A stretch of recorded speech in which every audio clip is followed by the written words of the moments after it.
Welcome, everyone, to this explainer.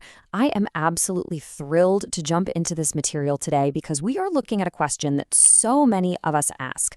Why is everyone visiting Italy? I mean, we're talking about what is widely considered the most beautiful country in the world. It is a place with an incredibly high living standard, jaw-dropping historical infrastructure, and a culture that has literally shaped Western civilization. According to our sources, this is a land of more than 5,000 villages built entirely out of stone. Some of these places cling precariously to giant rocks, while others look straight out over the sparkling sea. And nestled right in between all of that is the art and architecture that the entire world still recognizes today. It's a country where the scenery constantly surprises you, folding rugged coastlines and soaring mountains into one relatively small, narrow strip of land. Okay, let's dive into this. To truly grasp what makes this place so special, we're taking a structured tour. We'll start with 1, Anatomy of a Masterpiece, then move to 2, the Grand Italian Cities, 3, the Northern Peaks, 4, the Romantic Lakes, 5, Hills of Wine and History, and finally 6, Coastal Clifftop Wonders. Section 1, Anatomy of a Masterpiece. Geographically, this entire country is defined by 2 massive mountain ranges, a huge wall of peaks up north and another mountain spine running right down the middle. Let me tell you, understanding that geography leads us straight into a really fascinating guiding question. When you dig into the research, you constantly find yourself asking, why exactly does this one place have so many wildly distinct cultures and cuisines packed into such a small footprint?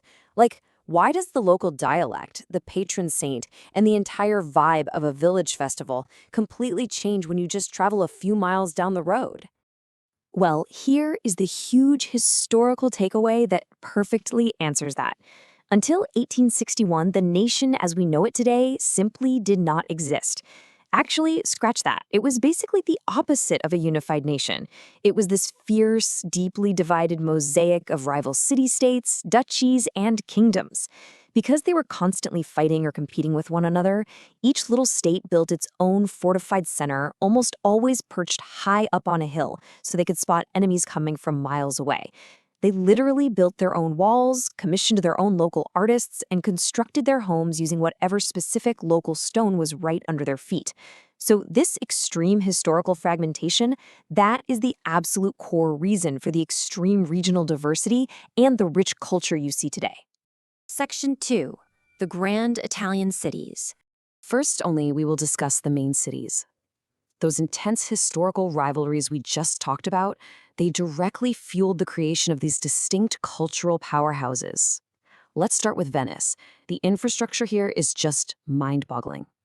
It's a city built literally in the middle of the water where a car has never, ever driven. The palaces don't even rest on solid ground. They rest on thousands of wooden tree trunks driven deep down into the mud. Then, heading west, you have Milan.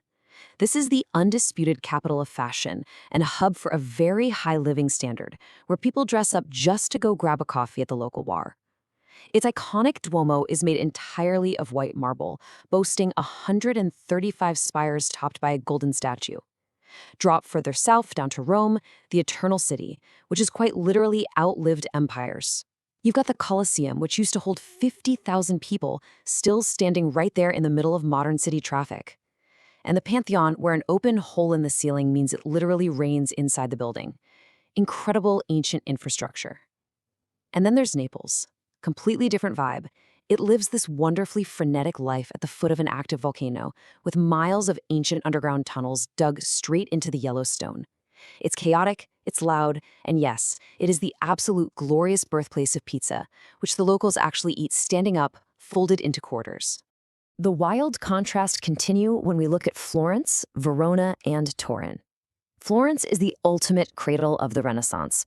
It features this massive cathedral dome, engineered by Brunelleschi, that was so complex, nobody else could figure out how to build it for 50 years. Plus, it's home to Michelangelo's David, carved perfectly from a single massive block of white marble. Verona, on the other hand, is this super fascinating mix of ancient history and honestly some incredibly clever romantic marketing. Every single day, tourists pack into this tiny courtyard to photograph Juliet's balcony. But here's the secret. That balcony was added less than 100 years ago for a totally invented character.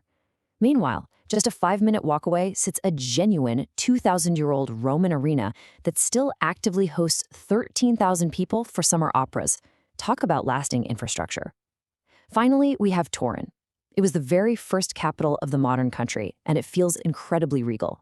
The living standard here is famously high, and it shows in the historic infrastructure. It boasts 18 kilometers of covered stone arcades.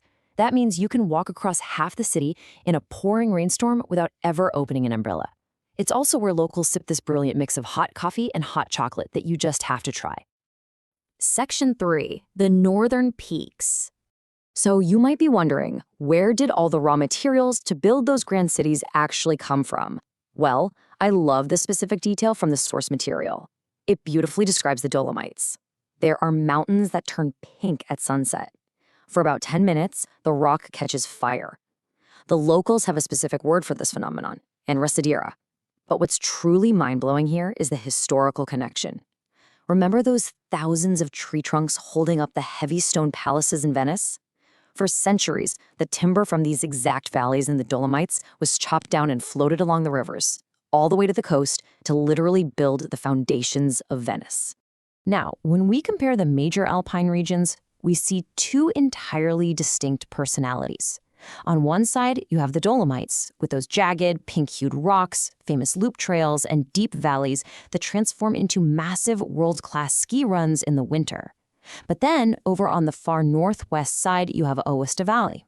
This is the smallest and emptiest region, but it absolutely packs a punch. It is dominated by the two most famous towering mountains in the entire chain. The narrow valleys here are just dotted with these ancient, brooding castles, and it features the very first national park in the country, a place where wild ibex roam on steep slopes that used to be the strictly private hunting reserves of kings. Section 4. The Romantic Lights. Downhill from those towering peaks, when spring arrives, the melting alpine snow slips into the lower valleys and pools together, turning this deep, vibrant blue. It creates these unique microclimates where even warm weather lemon trees can somehow grow right along the shores. But again, look at the diversity. Lake Garda is the largest of them all.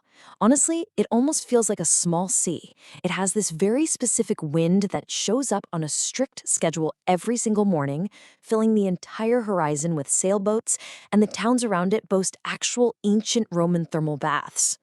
Lake Como, however, is the elegant, moody one. It is narrow, extremely deep, and completely surrounded by steep green mountains.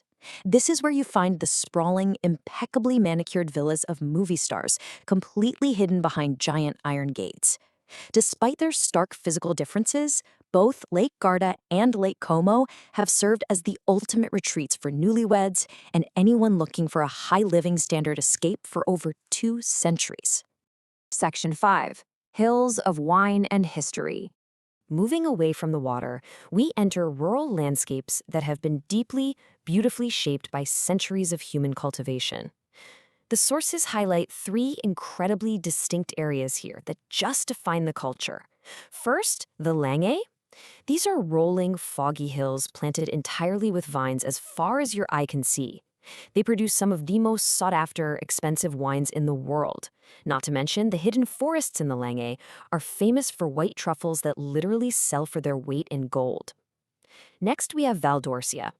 When you picture those iconic rolling green fields, lonely stone farmhouses, and white gravel roads lined with perfectly straight, tall cypress trees, this is exactly it. It's a place of incredible beauty where, at dawn, the fog sits perfectly still in the low valleys, making the farmhouses on the hilltops look like they're floating islands. Finally, there's Umbria. Known affectionately as the Green Heart because it's completely landlocked, it looks very similar to Val d'Orcia but largely without the heavy tourist crowds. It's this quiet, deeply spiritual land of dense woods and pale stone towns, where millions of pilgrims still travel to see double-stacked basilicas covered in priceless ancient frescoes. So what does this all mean? The crucial takeaway here is that this sheer geographic variety directly impacts the everyday culture and the standard of living, especially when it comes to the food. 300. Think about that number for a second. That is the number of completely different documented pasta shapes in this one place. The true heart of this cultural diversity is found right here in how each specific hill, each valley, yields its own entirely unique cuisine. It's so hyperlocal that the exact same shape of pasta can literally carry 5 different names within a mere 20-mile radius. Section 6. Coastal Clifftop Wonders. For our final stop, let's look at the dramatic, sheer drops where this mountainous land violently meets the sea. First up, Cinque Terre. This translates to 5 lands, 5 incredibly isolated villages just clinging to the rock face. For the longest time, there wasn't even a real road connecting them. You had to traverse on foot along dizzyingly high trails, or take a train that runs straight through tunnels blasted inside the mountain. When you finally arrive, the very first thing you notice are these bright pink, yellow, and red houses tumbling down toward the crashing waves. Now, our sources point out something totally fascinating about this. These vivid colors, they weren't chosen just for decoration or to look pretty for future tourists. It was a purely practical piece of infrastructure. The local fishermen painted their houses these blindingly bright colors so they could easily recognize their own front doors from miles out at sea on their way back home through the fog. Color actually had a job. Now, contrast that rugged isolation up north with Amalfi further south. Here, you travel on a single, winding road that was carved directly into the solid rock face. It is a stunning display of historical infrastructure, with the sea nearly 1,000 feet straight down right out your car window. At every single hairpin curve, a new village appears, seemingly glued to the vertical cliff. The towns here cascade steeply downhill in this gorgeous wash of pink and ochre stone. It's a remarkably wealthy, beautiful area dominated by massive, incredibly fragrant lemons. What really strikes you about Amalfi is just the sheer verticality of it all, how these houses somehow manage to hold on to the stone, stacked literally one on top of the other, constantly climbing uphill away from the water. And that brings us full circle. The core thesis from all of our data is crystal clear. This is not a single unified destination. Its deeply fragmented history, its dramatic mountainous geography, its incredible infrastructure, and those intense local rivalries are exactly what forge it into a masterpiece. That culture, that high standard of living, and that unbelievable beauty are exactly why millions visit every single year. It is quite literally hundreds of completely unique worlds folded together into one small area. So having seen the data, the breathtaking geography, and the stunning visual evidence on these slides, which piece of the mosaic are you going to explore first? Thank you so much for joining me on this explainer, and I will see you next time.